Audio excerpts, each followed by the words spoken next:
In this video, let us learn how to work with asynchronous actions using Redux Toolkit. Let's begin by recollecting how async actions work with plain Redux.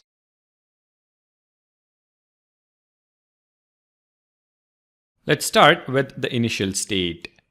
We have a loading flag, a user's property to store the list of users fetched from the API, and an error property to hold the error message if there was one. We then have three action types: fetch users requested, succeeded, and failed. We have action creators for each of the action types. We then have a function called fetch users, which is also an action creator. It returns a function that has access to dispatch. Within the function, using Axios, we make a GET request. If the request succeeded, we dispatch the fetch users succeeded action with the list of user IDs. If there was an error fetching the users, we dispatch fetch users failed with the error message. This async logic within an action creator is possible because of the Redux Thunk middleware which we applied to the store. Based on the three action types, we set loading to true when the GET request is made and populate users or error based on whether the GET request succeeded or failed. Loading flag is also set to false. If this is clear, let's now understand how to implement the same with Redux Toolkit. We're going to begin by creating a new feature folder and feature slice. New folder called user, and within the folder, new file called user_slice.js. Within the file, import createSlice function and invoke it. So const createSlice is equal to require Redux Toolkit dot createSlice. Const userSlice is equal to createSlice. Pass in an object as argument and specify the name for this slice. Name is going to be user. Next, specify the initial state for the slice. This is the same from what we had seen earlier. A loading flag, users array, and an error. Initially, empty string. Now comes the interesting bit in Redux Toolkit. Redux Toolkit provides a create async thunk function to implement the creation and dispatching of async actions. Let's understand its usage.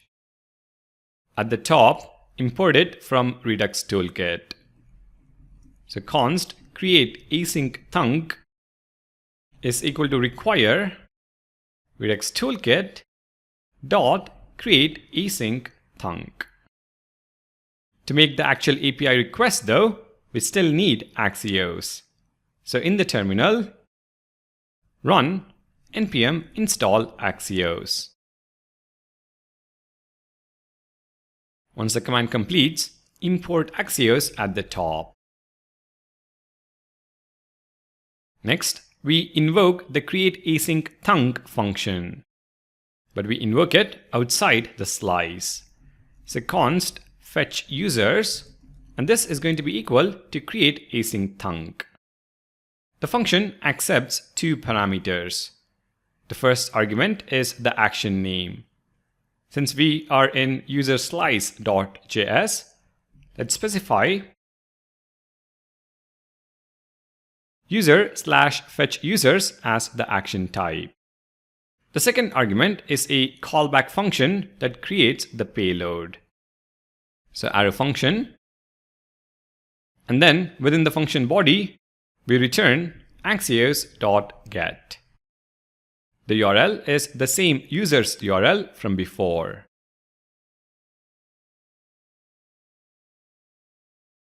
Copy and paste. This returns a promise, so we add a then block, dot then. We get hold of the response and we return only the user IDs. So response.data, which contains the list of users, and we map over the array, and for each user, we return only user.id. And we don't need a catch block as the error is handled. We will be seeing that shortly. But here is the special functionality of create async thunk. It will automatically dispatch lifecycle actions based on the returned promise. A promise is either pending, fulfilled, or rejected.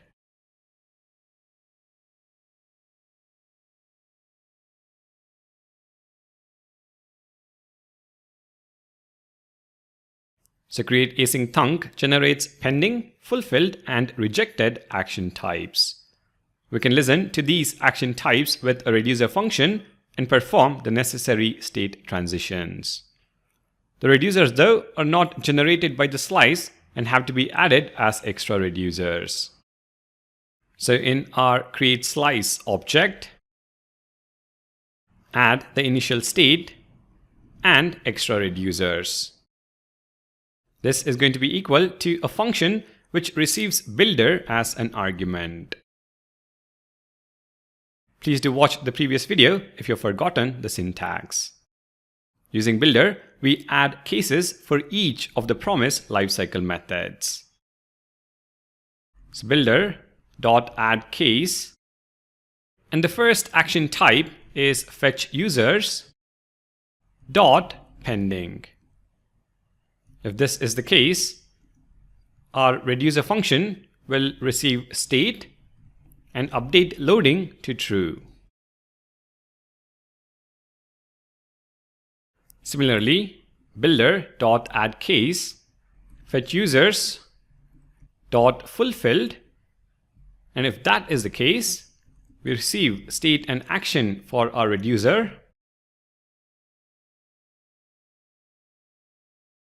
We set loading to false, users to action.payload, and error to an empty string. Finally, builder.addCase, if fetch users got rejected, so fetch users.rejected, our reducer is going to receive state and action.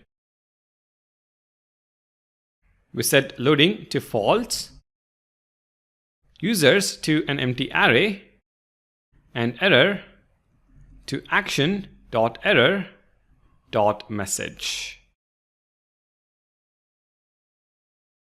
Finally, export the reducer and the async function.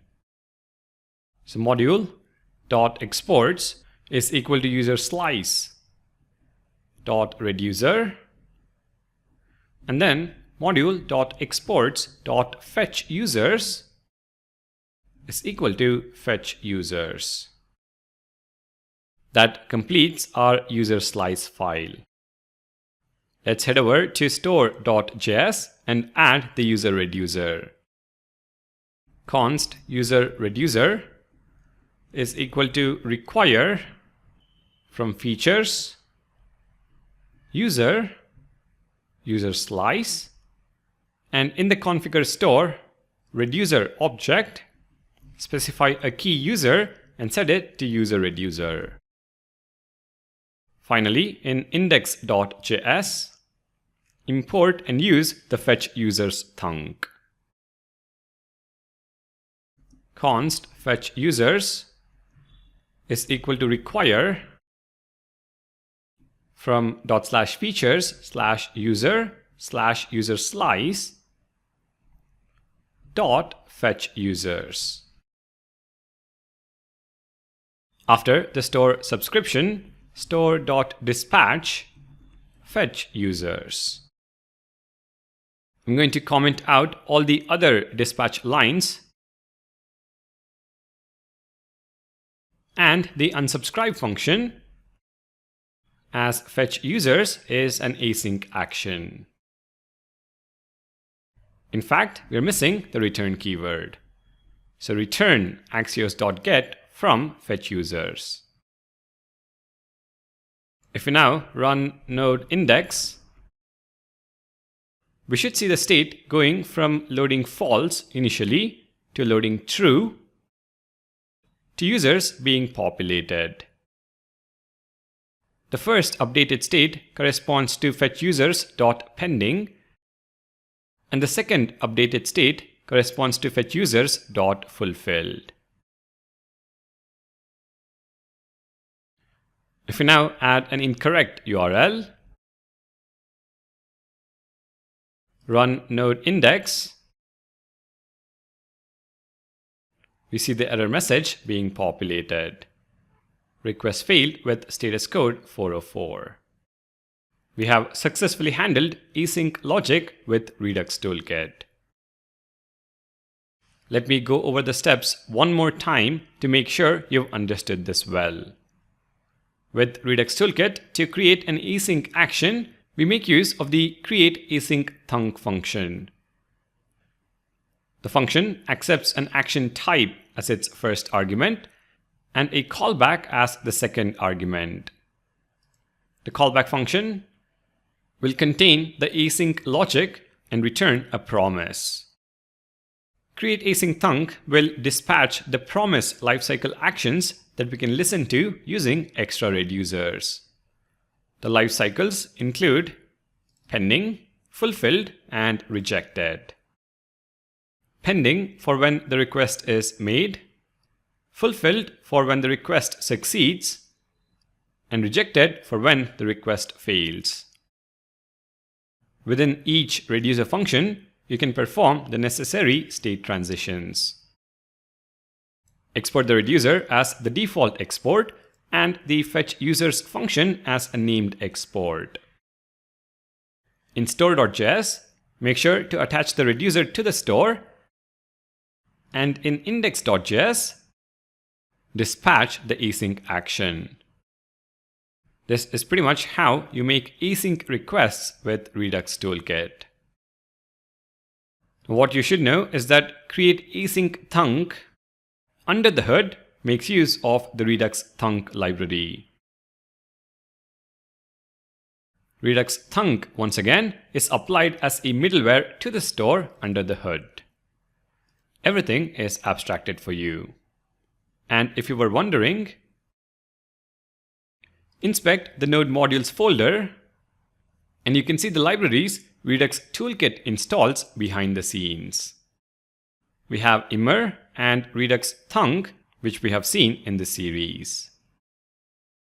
Alright, with that, we come to the end of the features or concepts about the Redux Toolkit library. Now that we know how the different parts work together, starting next video, let's learn how to use it with React as a UI library. Thank you for watching. Please do consider subscribing to the channel, and I'll see you in the next one.